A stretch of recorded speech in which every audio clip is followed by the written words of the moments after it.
Big Boss Malayalam season 7 live അപ്ഡേറ്റ്സിലേക്ക് വീണ്ടും സ്വാഗതം. അങ്ങനെ ബേബി ഹൗസിലേക്ക് റിയ സലീം കയറിയിരിക്കുകയാണ് ചാലഞ്ചറായിട്ട്. അങ്ങനെ റിയ സലീം വീട്ടിലേക്ക് കയറുന്നു. അവിടുത്തെ വീട്ടുകാരെ എല്ലാം പരിചയപ്പെടുന്നു. പ്രധാനപ്പെട്ട ടാർഗറ്റ് എന്ന് പറയുന്നത് ലക്ഷ്മി തന്നെ. അങ്ങനെ കയറിയ ഉടനെ ലക്ഷ്മിയോട് അതും ഇതൊക്കെ ചോദിക്കുന്നുണ്ട്. ലക്ഷ്മി അതിന് പറ്റിയ കൗണ്ടർ തിരിച്ചു കൊടുക്കുന്നുണ്ട് റിയാസിന്.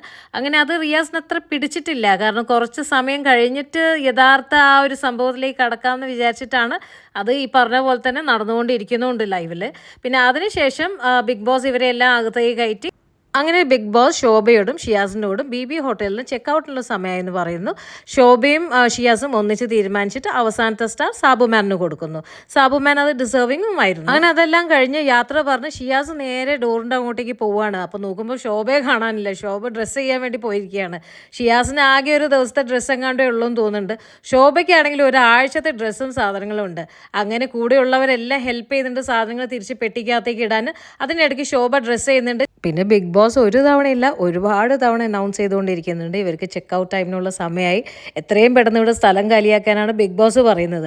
കാരണം റിയാസിന് ഇമ്പോർട്ടൻസ് കിട്ടുന്നില്ല എന്ന് തോന്നുന്നുള്ള പോലെ ഉണ്ട്. റിയാസും പറയേണ്ട ശോഭനെ ഒന്ന് പിടിച്ച് പുറത്താക്കുമെന്ന് പറയുന്നുണ്ട് അതിനിടയ്ക്ക്. അങ്ങനെ എങ്ങനെയൊക്കെയോ ശോഭ ഡ്രസ്സൊക്കെ ചെയ്തു, പുറത്തേക്ക് ഇറങ്ങി, യാത്ര പറഞ്ഞു, എല്ലാവരുമായിട്ടൊരു ഫോട്ടോ എടുത്തു, ഒരു സെൽഫി എടുത്തു, ഗ്രൂപ്പ് സെൽഫി എടുത്ത് അതിനുശേഷം അവർ വീട്ടുകാരോട് യാത്ര പറഞ്ഞ് നന്നായി കളിക്കാൻ പറയുന്നുണ്ട്.